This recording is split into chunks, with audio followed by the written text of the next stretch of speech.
आता स्वामी सुखे निद्रा करा अवधूता बाबा करा साईनाथा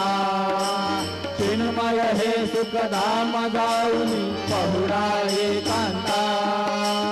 भावार्थाचा मंच कर दया काशी टांगिला